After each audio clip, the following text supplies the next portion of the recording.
When I was a kid, the disaster we worried about most was a nuclear war. That's why we had a barrel like this down in our basement, filled with cans of food and water. When the nuclear attack came, we were supposed to go downstairs, hunker down, and eat out of that barrel. Today, the greatest risk of global catastrophe doesn't look like this. Instead, it looks like this. If anything kills over 10 million people in the next few decades, it's most likely to be a highly infectious virus rather than a war. Not missiles, but microbes.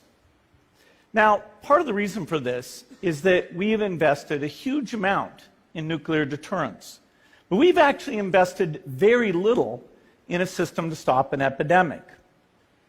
We're not ready for the next epidemic. Let's look at Ebola. I'm sure all of you read about it in the newspaper. Lots of tough challenges. I followed it carefully through the case analysis tools we use to track polio eradication. And as you look at what went on, the problem wasn't that there was a system that didn't work well enough. The problem was that we didn't have a system at all. In fact, there are some pretty obvious key missing pieces. We didn't have a group of epidemiologists ready to go who would have gone, seen what the disease was, see how far it had spread. The case reports came in on paper. It was very delayed before they were put online, and they were extremely inaccurate. We didn't have a medical team ready to go. We didn't have a way of preparing people. Now, Médecins Sans Frontières did a great job orchestrating volunteers, but even so, we were far slower than we should have been getting the thousands of workers into these countries. And a large epidemic would require us to have hundreds of thousands of workers. There was no one there to look at treatment approaches, no one to look at the diagnostics, no one to figure out what tools should be used. As an example, we could have taken the blood of survivors, processed it, and put that plasma back in people to protect them. But that was never tried. So there was a lot that was missing, and these things are really a global failure. The WHO is funded to monitor epidemics, but not to do these things I talked about. Now in the movies, it's quite different. There's a group of handsome epidemiologists ready to go. They move in, they save the day, but that's just pure Hollywood. The failure to prepare could allow the next epidemic to be dramatically more devastating than Ebola. Let's look at the progression of Ebola over this year. About 10,000 people died, and nearly all were in the 3 West African countries. There's 3 reasons why it didn't spread more. The first is there was a lot of heroic work by the health workers. They found the people and they prevented more infections. The second is the nature of the virus. Ebola does not spread through the air. And by the time you're contagious, most people are so sick that they're bedridden. Third, it didn't get into many urban areas, and that was just luck. If it had gotten into a lot more urban areas, the case numbers would have been much larger. So next time, we might not be so lucky. You can have a virus where people feel well enough while they're infectious that they get on a plane or they go to a market. The source of the virus could be a natural epidemic like Ebola, or it could be bioterrorism. And so there are things that would literally make things 1,000 times worse.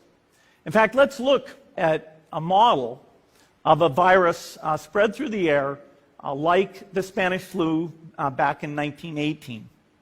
So here's what would happen. It would spread throughout the world very, very quickly. And you can see there's over 30 million people die from that epidemic. So this is a serious problem. We should be concerned.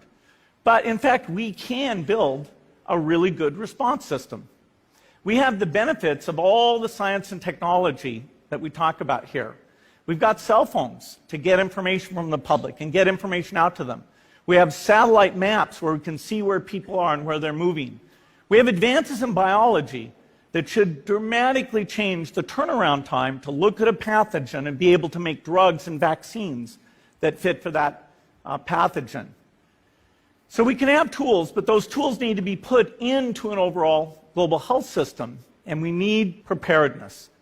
The best lessons, I think, on how to get prepared are, again, what we do for war. For soldiers, we have full-time waiting to go.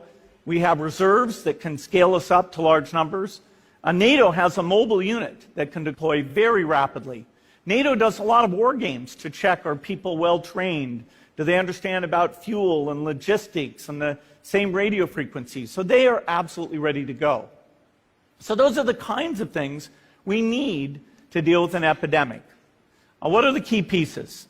First is we need strong health systems in poor countries. That's where mothers can give birth safely, kids can get all their vaccines, but also where we'll see the outbreak very early on. We need a medical reserve corps. Lots of people who've got the training and background who are ready to go with the expertise. And then we need to pair those medical people with the military, taking advantage of the military's ability to move fast, do logistics, and secure areas. We need to do simulations, germ games, not war games, so that we see where the holes are.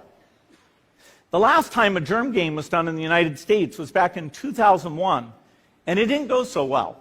So far, the score is germs 1, people 0. Finally, we need lots of advanced R&D in areas of vaccines and diagnostics.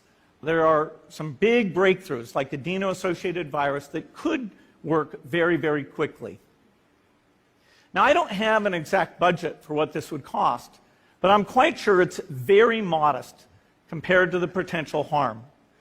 The World Bank estimates that if we have a worldwide flu epidemic, global wealth will go down by over $3 trillion, and we'd have millions and millions of deaths.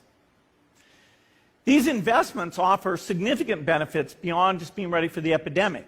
The primary health care, the R&D, those things would reduce global health equity and make the world more just as well as more safe.